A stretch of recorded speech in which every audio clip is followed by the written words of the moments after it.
फिर आप पूछ सकते हैं मौलाना फिर मोहब्बत से क्या होता है? शहीद मिर्जा मुतहरी की किताब है इस्लाम का तालीमी व तरबियती निज़ाम, फारसी में उसका एक वॉल्यूम है। एक इदारा है जिसका एक मैं बिल्कुल छोटा सा पार्ट हूँ, उस इदारे ने उसको 2 वॉल्यूम में क्या प्रिंट किया है। इस्लाम का निज़ाम तालीम व तरबियत, इस्लाम का वो सिस्टम क्या है जिसके जरिए से इस्लाम इंसानों की तरबियत करना चाहता है। इस्लाम का वेस्टर्न निज़ाम के मुकाबले में अपना एक निज़ाम है, एक सिस्टम है। उसमें मोहब्बत के सिलसिले में शहीद मिर्जा मुतहरी लिखते हैं कि मोहब्बत का कितना असर होता है। वो मोहब्बत जो इन मजालिस के सदके, वो मोहब्बत जो इस रोने के सदके, वो मोहब्बत जो इस तबरुक बांटने के सदके, वो मोहब्बत जो सीने पर या हुसैन या ज़हरा कहने के सदके इंसान के दिल में क्या परवान चढ़ता है, उस मोहब्बत का इंसान की जिंदगी पर क्या असर है। शहीद मिर्जा मुतहरी नकल करते हैं कि वैसे तो इंसान को तरबियत करने के बहुत सारे वसीले हैं। एक राइज वसीला यह है कि हम बच्चों की तालीम और तरबियत के लिए बच्चों को स्कूल भेजते हैं, मकतब भेजते हैं, हौजा भेजते हैं, यूनिवर्सिटी भेजते हैं, कैंप में भेजते हैं, लिटरेचर पढ़वाते हैं। ये सब तरबियत के वसीले हैं, तरबियत के जरिए हैं। जैसे आज बहुत सारे लोगों की मेहनत और मशक्कत की वजह से सोशल मीडिया को भी तरबियत का एक टूल और तरबियत का एक वसीला बना के पेश किया जा रहा है। शहीद फरमाते हैं इन तमाम चीज़ों की इंपॉर्टेंस है, स्कूल की इंपॉर्टेंस है, मकतब की इंपॉर्टेंस है, मजलिस की इंपॉर्टेंस है, कारगाह और कैंप की इंपॉर्टेंस, सबकी इंपॉर्टेंस है।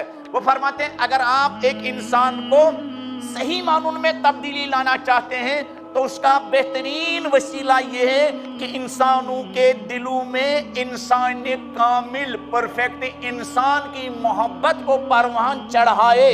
फिर शहीद मिर्जा मुतहरी मिसाल देते हैं, शहीद फरमाते हैं स्कूल में तरबियत, कॉलेज में तरबियत, हौजे में तरबियत वैसा ही है जैसे एक इंसान को अपने इर्द गिर्द अपने आसपास पड़े हुए लोहे के छोटे छोटे जर्रात को जमा करना हो। होता है ना, किसी इंसान का काम क्या होता है, लोहे का काम होता है, लोहे की कटिंग होता है, लोहे के जरिए मुख्तलिफ चीजें बनाना होता है। जैसे बहुत सारे लोग लोहे के जरिए खिड़कियां बनाते हैं, दरवाजे बनाते हैं, ये पिंजरे और ये जाले बनाते हैं। फिर उनके इर्द गिर्द वो लोहे के छोटे छोटे क्या टुकड़े क्या होते हैं, पड़े हुए होते हैं। शहीद मिर्जा मुतहरी नकल करते हैं अगर इंसान उन लोहे के छोटे छोटे जर्रात और टुकड़ों को हाथ से जमा करना चाहे, जमा हो सकते हैं, लेकिन इंसान के हाथ क्या हो जाएंगे, क्या हो जाएंगे, जख्मी हो जाएंगे ना। फिर शहीद मिर्जा मुतहरी कहते हैं अब अगर हाथ के बजाय एक इंसान के हाथ में मैग्नेट हो और वो मैग्नेट को जमीन पर लगाए और उन लोहे के छोटे छोटे जर्रात को जमा करना चाहे, आसान तरीका कौन है, हाथ से जमा करना या मैग्नेट के जरिए जमा करना? किसके जरिए?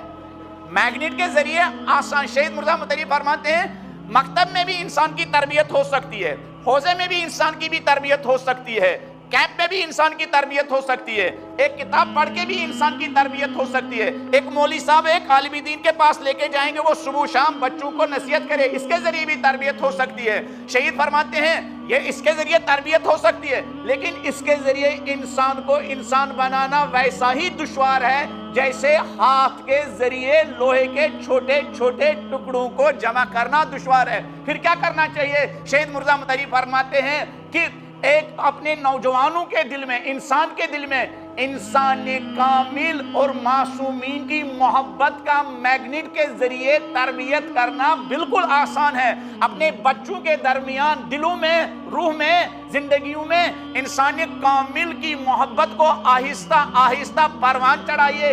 इस मोहब्बत की मैग्नेट में इतनी कशिश है कि इस मैग्नेट के जरिए इंसान मालिक अश्तर बन सकता है, सलमान बन सकता है, अबू जर बन सकता है, मीसम बन सकता है। लेकिन मोहब्बत डालनी है, नारे लगाना नहीं, मोहब्बत डालनी है। वो मोहब्बत जो इंसान को रात के अंधेरे में खुदा की इबादत के लिए भी जगा दे, वो मोहब्बत जो इंसान को खल्के खुदा के आराम के लिए अपने ऊपर सोना भी हराम करार दे। मोहब्बत से इंसान जिम्मेदारी के मैदान में वारिद होता है। अगर आप मोहब्बत के नाम पर जिम्मेदारी के मैदान से भागते हैं तो ये मोहब्बत नहीं है, ये फेक मोहब्बत है।